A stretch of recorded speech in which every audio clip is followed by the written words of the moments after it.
Bonjour tout le monde. Good morning.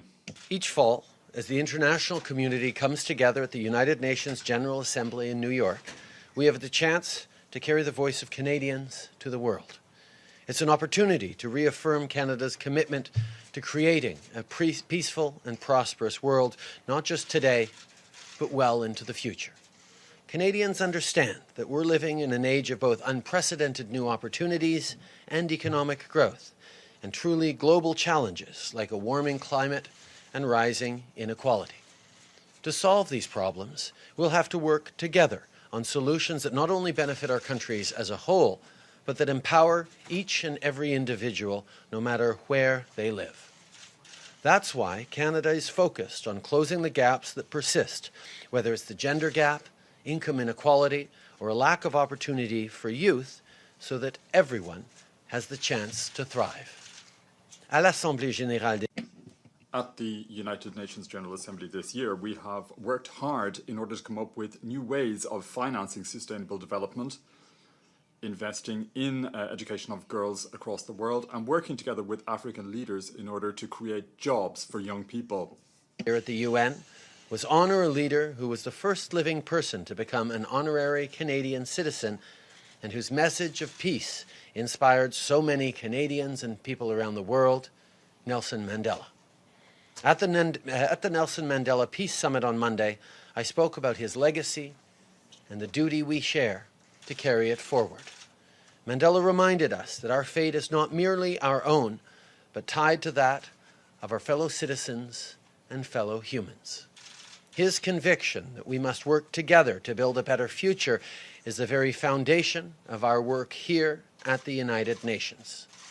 Mandela's message doesn't just apply to peace, but to prosperity too. On Monday, I joined the UN Secretary General and other leaders at the high-level meeting on financing the 2030 Agenda for Sustainable Development to talk about how we can now bridge the gap between current resources and the flow of capital that's needed to make Agenda 2030 a reality. That's why Canada announced our investment of $20 million for the Global Infrastructure Hub, a new tool that will help get money flowing to the communities that need it. Canada is undertaking efforts to arrive at more innovative and more effective solutions to finance sustainable development. We shall do our utmost to find meaningful solutions over the long term, which will be beneficial for all. On Monday, I also hosted a roundtable with heads of state and heads of government to talk about investing in education for the most vulnerable girls and women across the globe. Notre travail donnait suite. Our work has been a follow-up to the leadership that we showed this summer at the G5. Together with our partners, our international partners, Germany, the UK, and so forth, we have undertaken to invest 3.8 billion Canadian dollars in the education of women and girls in crisis and conflict. In recent days, Denmark, Norway, and others have announced that they will be joining the Charlevoix Declaration on education for girls and women in developing countries, particularly those in a crisis situation, with a total contribution of 527 million Canadian dollars in order to allow all children to have access to high quality education. Of all our successes during this session of the UNGA, I'm very, very proud of this very important gesture towards girls and women. Denmark, the Netherlands, Norway, and Qatar have announced that their work will align with the Charlevoix Declaration on quality education for girls, adolescent girls, and women in developing countries, with a total contribution of more than 527 million Canadian dollars. Of everything that we've achieved at this United Nations General Assembly, this is the outcome of which I am most proud. Because this growing support for education is great news for millions of girls, our next generation of young women who will be able to succeed no matter what profession they choose. Along with President Macron and Prime Minister May, I had the opportunity yesterday to continue this conversation at the 12 Years to Break Barriers and Leave No Girls Behind event. We talked about how education empowers girls to not only lift up their communities, but to become the innovators and visionaries who will invent the next big thing in tech and lead countries to peace. And finally, yesterday, I was at the African Youth Employment Roundtable with Prime Minister May, President Kagame, President Akufo-Addo, investors, youth, and NGO partners, along with other heads of state. Our conversation brought together everything we've been working on over the last 3 days. Because although many African nations have seen unprecedented economic growth, others are dealing with rising economic inequality and young people who don't have the jobs they need to reach their full potential. But with the right support, youth across Africa will create transformative results that will shape a bright future for everyone. Comme c'est le cas pour les filles. As is the case for girls, the aim is to carry out wise investments if we wish to achieve the Sustainable Development Goals. Governments and the private sector need to invest to bridge the gaps, to help to eradicate poverty, to combat climate change, and to generate new opportunities for all. I've been in New York. I've also had the chance to meet with President Macron and sit down with Prime Minister Ardern and President Piñera to talk about advancing our common trade agenda. Our discussions were an opportunity not only to reinforce the strong relationships between our countries and create more opportunities for our citizens, but also a chance to discuss how, as leaders, we can move the needle on the most pressing issues of our time. Cette année, This year's session of the UNGA has been extremely productive for Canada. I look forward to pursuing our work with other countries using as an intermediary such fora as the United Nations so as to truly change the world. It's true, we are stronger when we work together in order to rise to common challenges and to build a more peaceful, equal and stable world. International cooperation will be prominently featured in Minister Freeland's address to the General Assembly on Friday, because that's what Canadians expect, that we stand up not just for ourselves, but for everyone, that we make sure that people have jobs that will set them up for success, that every girl gets to go to school, that when we look back to this day, we know that we did what we had to do to set the next generation on the path to success, that this was a moment where we invested in a better, more peaceful world. That's what Canadians expect. Thank you. I'm happy to take your questions now. Bonjour, Monsieur Trudeau, Madeleine Blais-Morin. Hello, Madam from Radio Canada. I'd like to return to your aiming to achieve a seat at the Security Council of the United Nations. At what point did you feel that you had sufficiently the support of the Canadian people in this regard? It is important for us to understand, first of all, that this is not an end in itself. This is a means for Canada to continue to remain engaged at the highest levels of discussions at the United Nations worldwide so as to promote human rights, to promote democracy, so as to see to it that the Canadian people can continue to contribute to at the level that people expect of us worldwide. The conversations that I had with Canadian people across our country reinforce the fact that they are aware of the fact that we shoulder responsibility to remain engaged constructively and positively worldwide, especially given the tremendous challenges which we are presently facing. Pouvez-vous répéter en anglais, s'il vous plaît? Could you repeat that in English? People need to remember that attaining a seat on the Security Council for Canada is not an end in itself. It's a means to an end. It's a means to ensure that Canadian voices are part of the highest level discussions in advancing democracy and defending the rule of law and defending human rights. Canadians expect us to look for ways to have a positive impact on the world. Canadians expect themselves to be part of conversations that create greater prosperity, greater opportunity for all. And this is a meaningful way for us to advance causes that are important to Canada and to Canadians, like human rights, at a time where the world is certainly under various types of stress. Vous avez eu plusieurs rencontres. You had a number of meetings with international leaders. I imagine that was an opportunity for you to request their support. What's your level of confidence from 1 to 10 in getting a seat. I think that it's impossible to predict the outcome of the elections in advance. We are working very, very hard, and we have full confidence that in the diplomatic action that we're carrying out right now, our leadership is very important in terms of human rights, democracy across the world, and this shows that Canada stands ready to make a positive and constructive contribution to overcoming the challenges that our world and its citizens are facing today. To the International Criminal Court. As you know, the U.S. administration has declared the court dead to us just a couple of weeks ago, and is threatening sanctions against its judges and prosecutors and so on. So in addition to the message to Venezuela itself, I'm wondering what kind of a message are you trying to send about the court to the United States? I think the message is that the situation in Venezuela is catastrophic. There is a humanitarian crisis going on in a country that used to be one of the most successful and prosperous countries in South America. The failure of leadership in South America, in Venezuela, is of concern not just to us, but to leaders in the region, friends to Venezuela, and concern to the world. And Canada is pleased to use all different paths that we can to help the Venezuelan people. We are pleased to be joining with a broad number of other countries to continue to look for solutions to this, including using the International Criminal Court.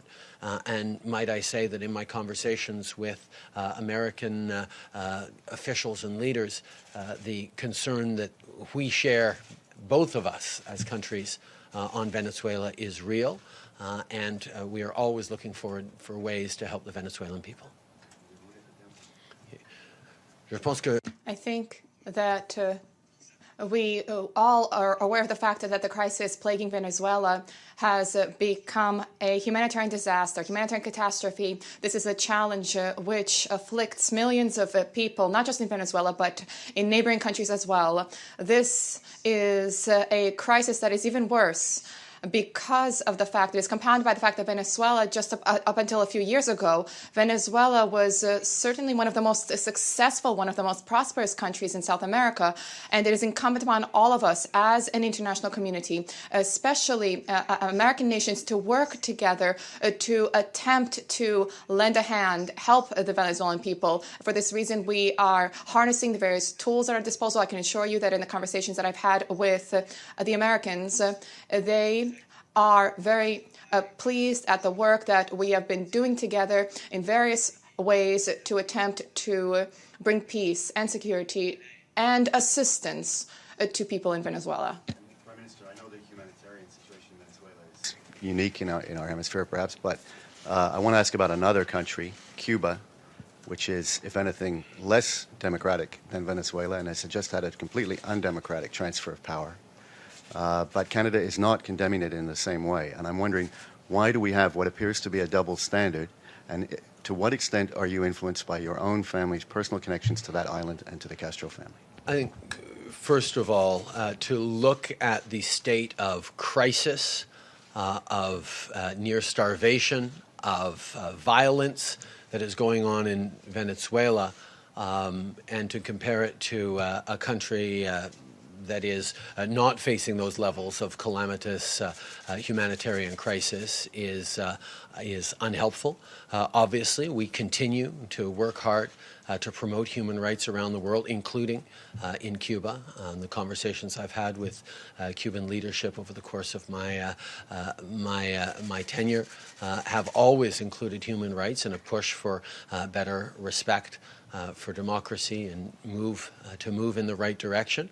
And we will continue to encourage Cuba and all countries around the world that are at various points on the path towards true democracy to continue moving in a way that respects their citizens and the freedoms that we continue to take for granted in Canada.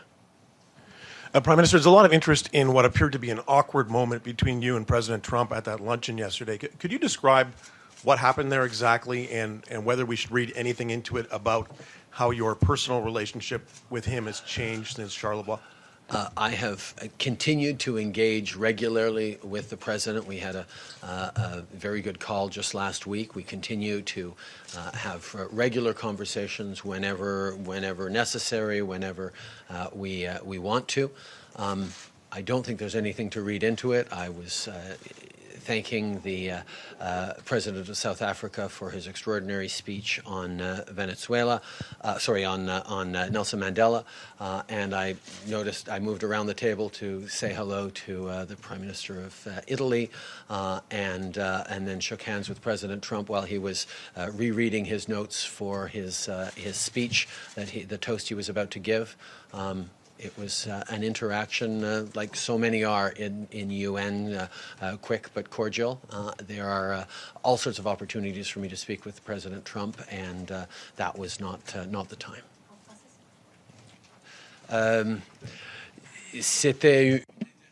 So it was an interaction like so many other interactions that take place in the United Nations. It was a short but cordial one. He was preparing his speech, which he was about to give, and I just wanted to greet him. I have many opportunities to have conversations with President Trump during United Nations Week, General Assembly Week. There are so many heads of state and of government here from all over the world. And we have very easy access to each other. We don't particularly need to spend a lot of time together because there are many, many opportunities for us to talk about important things. Council, why are you not giving the address to the General Assembly and leaving it instead to your foreign minister? I have been pleased to deliver a number of addresses to the General Assembly in past years. I have continued to engage at a range of conferences on important issues to Canada. Canada's voice has been present and very noticed over these past few days. I have tremendous confidence in our extraordinary and tireless foreign minister in being able to ably represent Canada and Canadians on Friday afternoon at her address to the Assembly. Good morning, Prime Minister. With respect to NAFTA, you and the Foreign Minister have repeatedly said that you will not negotiate in public. But yesterday it seemed as though Ambassador Lighthizer was doing just that by suggesting in some comments that Canada has not given up enough in NAFTA, is not willing to budge enough, that the American deadlines are in fact firm.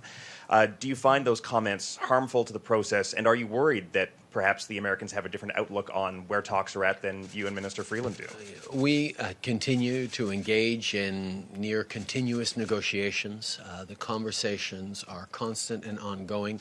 We are very much looking in a positive, constructive way to getting to a renewed NAFTA that will be a trilateral agreement between Canada, Mexico, and the United States. As I've said many times, I will not negotiate in public. We will continue to stay focused on getting a good deal for Canadians, recognizing that it is very possible to get to a deal that is both good for Canadians, good for Americans, and good for the entire continent. We will stay focused on that. We will keep working as long as it takes to get to the right deal for Canada. Is it possible to get to that point even if the U.S. moves on with just Mexico in the short term? We will keep working on a broad range of alternatives. A broad range of paths are ahead of us. We're going to keep focusing on trying to get to the right deal for Canadians as we move forward on negotiations. Okay. We will continue to negotiate in an ongoing manner over the days we seek to work and to engage in constant communication with the negotiators. And we will continue to see to it that there be a good agreement for the Canadian people, for Canada, well aware of the fact that it is very possible to have a good agreement for Canada and that this can also be a good agreement for the United States and for Mexico. Prime Minister, thanks for taking our question. Since we're in the United States, or at least in close proximity to it, I wanted to ask you a question about a matter that's on the minds of many Americans today. That is the Supreme Court confirmation hearing that's resuming tomorrow. Given everything that we've heard, given the allegations that are out, I'm wondering if you think that that proceeding should go ahead as is planned, or whether we need to take a pause and have a more thorough investigation of the allegations that are out there. Obviously, I'm not going to comment on processes that are extremely internal to the United States. Do you believe Christine Blasey Ford? That is not for me to say. As we have taken very seriously as a government and as a country the Me Too movement, Time's Up. We recognize that we need to ensure that anyone is working in a place or living in a space free from harassment or intimidation, and that requires a shift in both behavior and perspective, one that Canada is working very hard on. Good morning, Prime Minister. Michelle Zilio from the Globe and Mail. Yesterday, President Trump criticized in very strong language the International Criminal Court during his speech to the UN and said the U.S. will provide no recognition of the court. Can I please get your reaction to his comments on the ICC? Canada continues to believe that the ICC is a useful and important way of promoting an international rules-based order. Canada has always been a strong voice for defending human rights and for the rule of law, and we will continue to be. Canada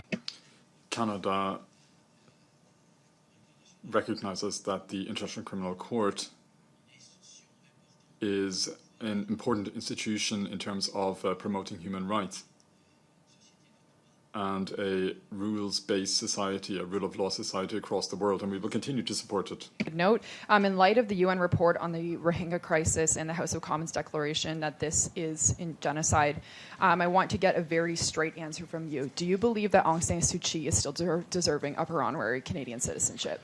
I think that's one of the questions that certainly Parliament can reflect on. It was Parliament that granted her honorary citizenship, and that's a conversation that we could certainly have. But I think let's be very clear: the hundreds of thousands, indeed millions of people who are affected by this Rohingya crisis, by this genocide, whether or not Aung San Suu Kyi has Canadian citizenship or not, honorary or not, makes no difference in solving this crisis. And Canada is entirely focused on solutions that will move forward to protect these citizens, these individuals, to support them, to put an end to this ongoing humanitarian crisis.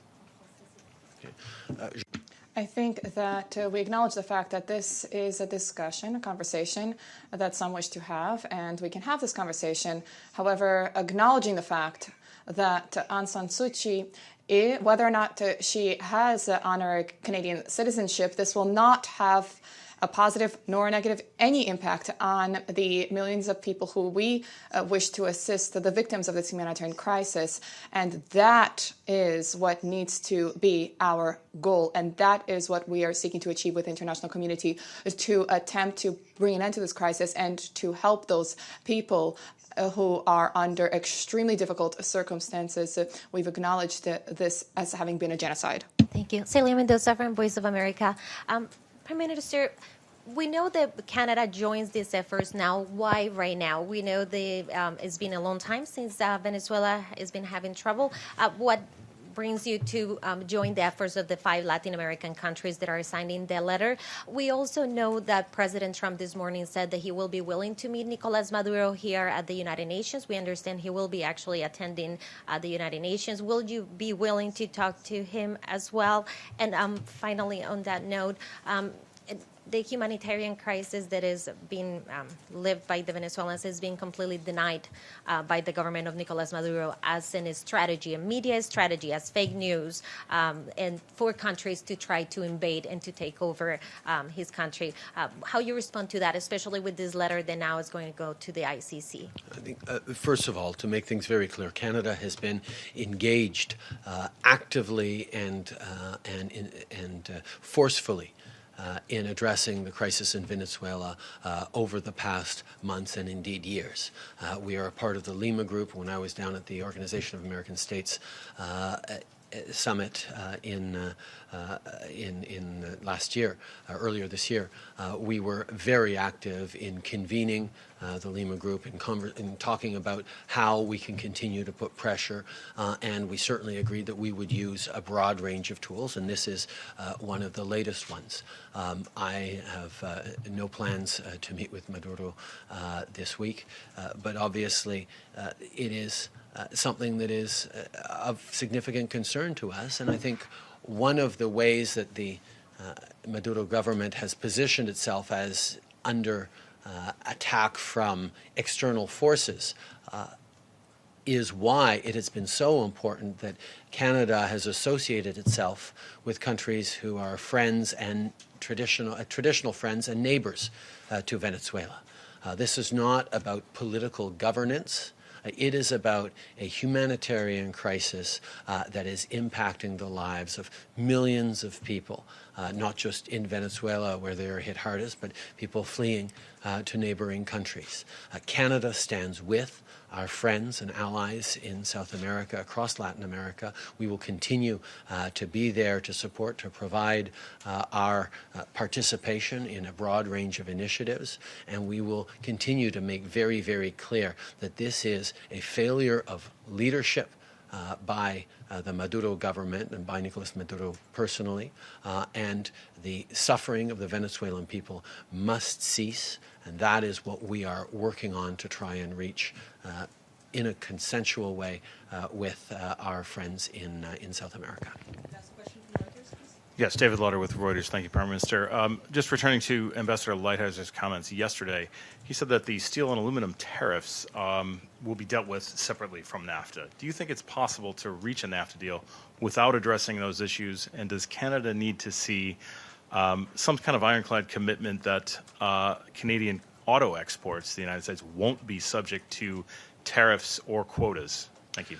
One of the things in my many conversations with President Trump on the issue of 232 tariffs writ large and indeed specifically was his insistence that, well, if we renegotiate NAFTA, if we get to a NAFTA deal, there will be no need to worry about these other things. That has been something that he has said a few times. We are continuing to work on getting to a right deal for Canada, right deal for Canadians, and that involves obviously feeling confident about the path forward as we move forward, if we do, on a NAFTA 2.0, and the freer and lack of punitive tariffs that we consider are unjust. Merci beaucoup tout le monde. Thank you very much. Mr. Prime Minister. Yeah.